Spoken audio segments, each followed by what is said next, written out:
In this video, I am going to talk about what daily life was like taking care of my daughter Krista, who was shaken at 3 months old, and then her diagnosis was cerebral palsy, seizures, blindness, gastroparesis, feeding tube dependency, and she really couldn't make any voluntary movements, so she needed around-the-clock care.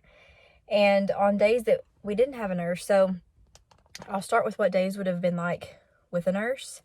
And that was basically waking up, letting, the nurse in around 7 o'clock in the morning. And then around 7 o'clock in the evening, usually the nurse would leave. And I am so thankful that we had nursing care, but it wasn't always that way. We didn't always have a nurse. So on days that we didn't have a nurse, I was her caregiver that entire time. And then later on, when my husband Canyon married into our family, he was a caregiver. So, along with me. So, a normal day would be, she usually got medications around 4 a.m. She had to have some certain medications every 6 hours. So, it would be, getting up at 4 a.m. to give medications and to, just rotate her because she had to be rotated to keep, prevent bed sores from happening. And, so I would usually try to go back to sleep after about giving her those medications. And then she would have some more around 7 a.m. And then just throughout the day, it would be giving medications. And there was at least one medication to give every 6 hours. And it just depended on her needs at the time. And then she was on a feeding tube. So we had to, prepare the formula for that feeding tube. And it was a very slow feed. And it was a GJ tube. So it went directly into her intestines. We had to vent her, which is where you let the air out of her stomach, and, clean that area. And we would have to change her as needed, change her diaper as needed. And I remember a lot of days kind of worrying about what I would wake up to in the morning, because the doctor's prognosis for her was that she would either pass away from an infection or her body would just fail her. So it was a possibility that throughout the night when I was asleep, because I had to sleep at some point, I would prefer that she had care 24/7 and someone to just keep an eye on her, but that was impossible for me to do. So, the state did not provide us with nursing care around the clock. They just provided a certain amount of hours per week. And so I would have concerns sometimes and maybe overthink things, thinking, what if I wake up to her gone? And so that was just some added stress that I probably added to myself, but it was, a fact that she could have passed away at any time because of her condition. So the daily life with her was, also making a lot of phone calls. She had therapies. So towards the beginning of her injury, she had a lot of physical therapy, occupational therapy, hydrotherapy.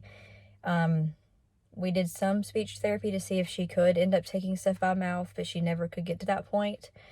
And then, a lot of phone calls with like the insurance agencies and getting all of her medications straightened out, pharmacy,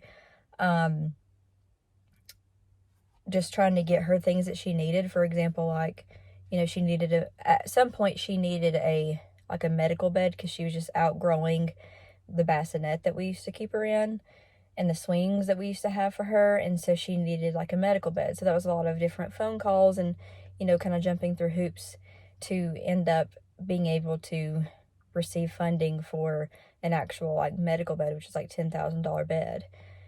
So it was a lot of different care, even though she didn't require too much. At the same time, it's kind of hard to explain.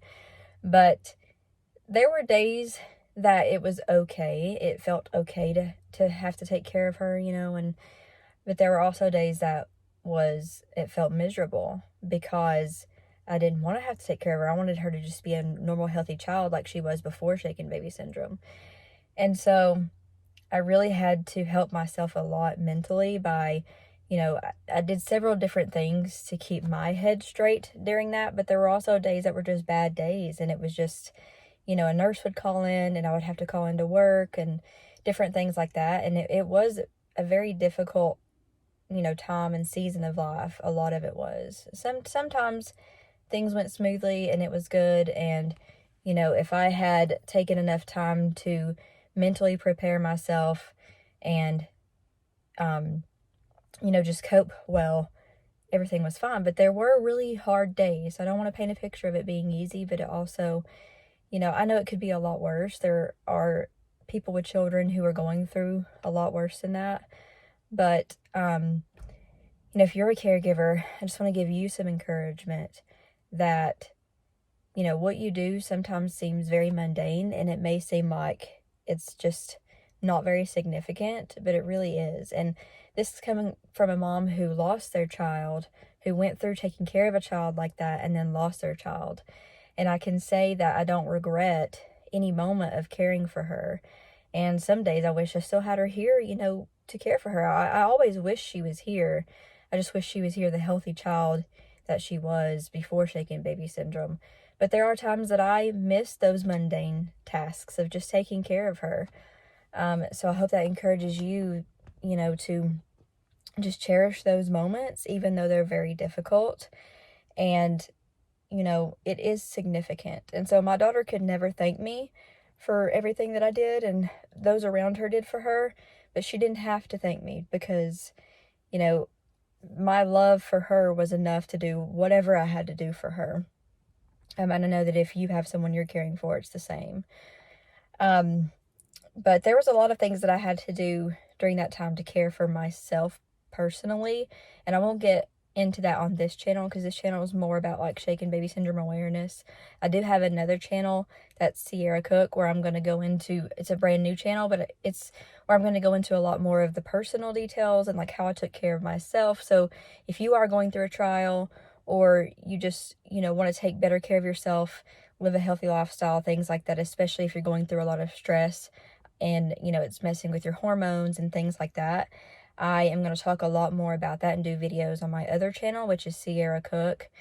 And I'll link that in the description for you. But so, yeah, that was basically daily life. I'm sure there's things that I'm not remembering, but other than, I didn't mention daily life in the hospital. So there was a lot of times where as a caregiver, the requirement was I had to go to the hospital with her. I never would have wanted her to go alone.